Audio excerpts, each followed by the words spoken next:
mianatra eo a-tongotry Jesosy isan'andro.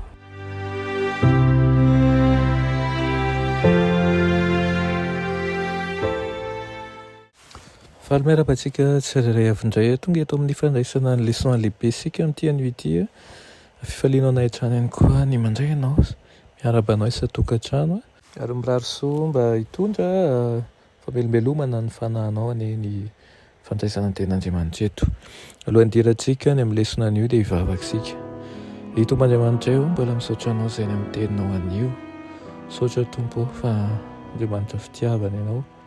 Misaotra ihany koa ny amin'ny fitantananao anay eto izahay handray ny teninao ankehitriny koa mamelanay ka ny fanahinao rery ihany no hiteny aminay ka hampiala ny fisalasalana izay mbola misy ao anatin'ny tsirairay anaran'i Jesosy amen. Raha teny lesonantsika androany dia manao hoe nampaherezin'ny fanantenana resaka trano isika mikasika ny tantaran'ny fanavaozana ara-pivavahana. Resaka isika makasika an'ireo voatoany koa.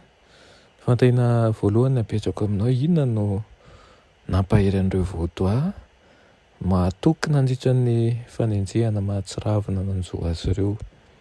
Inona no nanomehery ny Iôsa, ry Jérôme, ry Tyndale, ry Latimer ary ireo maty martyr tamin'ny vanim-potoanany antenatenany hiatrika an'ilay lafy sy ny sabatra. Ifinoana ireo teny fikasan'Andriamanitra izay ihany. Ninoana izy ireo ny teny fikasan'i Kristy hoe satria velona aho dia ho velona koa ianareo. Ampiny hatrehan'izy ireo ny fizahn-toetra lehibe indrindra teo amin'ny fiainany ny herin'i Kristy. Nahita fifaliana azy izy tamin'ny fiombonany tamin'i Kristy tao anatin'ireo fijalian'ireo. Ary ny fahatokian'izy ireo dia fijoroana vavolombelona mihezinezina tamin'izao tontolo izao. Nijery tany ambadika izay nisy izy ireo mba ahitana an'izay ho avy fatany tamin'ny alalan'ny fitsanganan'i Kristy tamin'ny maty fa fahavalo efa resy Satana tapaka ny fangejan'ny fahafatesan'ireo lehilahy sy vehivavy be herim-po ireo nifikitra tamin'ireo teny fikasan'ny ten'Andriamanitra izy ireo ka nivoaka ho mpandresy tamin'izany. Tsy kivy kosa nefa i John House nanoloana ny fampidirana azy am-ponja sy ny tsirariny ary ny fahafatesana. Nijanona tao am-ponja nandritra ny volana maro izy tarika tazo izay saika nanapitra ny eny mihitsy aza ny atsika sy ny amandona. Na izany aza nanohana azy ny fahasoavan'Andriamanitra. Namen'ny fanahy ny fiadanany lanitra nandritra an'ireo herinandro ny jaliany talohan'ny didim-pitsarana farany. Atao tranomaizina hozy izy nanoratako an'ity taratasy ity ho izy tamin'ilay sakaizany. Mifatotra ny tanako ary miandry andro ny didim-pitsarana manameloka ho faty rapitso aho.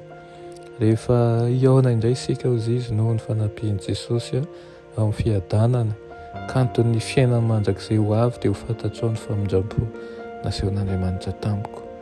Ny tena nanohana marina teo anivon'ny fakapanahy sy ny fitsapana ny atra tamiko izy izy. Tao amin'ny tranomaizina maloka nisy azy no nahitany mialoha ny fandrezen'ny finoana marina. Mitombo no asarobidin'ny fananana nataon'i Paoly apôstôly ankehitriny ihany koa. Aoka azontsika mafy hozy izy ny fanekena, ny fanantenana mba tsy hozongozonany fa mahatoky ilay efa nanao ny teny fikasana. Tahaka ny nanohana ny teny fikasan'Andriamanitra ny olony tamin'ny lasa no hanohanany antsika ihany koa amin'izao fotoana izao. Ka dia omany ny fanahintsika tsy ho mora ny dia kanefa kosa aoka hatoky hatramin'ny fahanany isika tsirairay avy. Amen. Ry rainay tsara indrindra misaotra ny amin'izany teninao izany dia mipio izahay Tompo havita hiaritra tahaka an'ireo mpanomponao tany aloha ireo fa tsy mataho maty tokoa izay miaraka aminao. Dia tianay ho tanteraka aminay koa izany ho be ny fanantenanay mihoatra noho ny fatahoranay satria fantatray fa Andriamanitra tsy mba mandainga tokoa ianao. Anaran'i Jesosy, amen.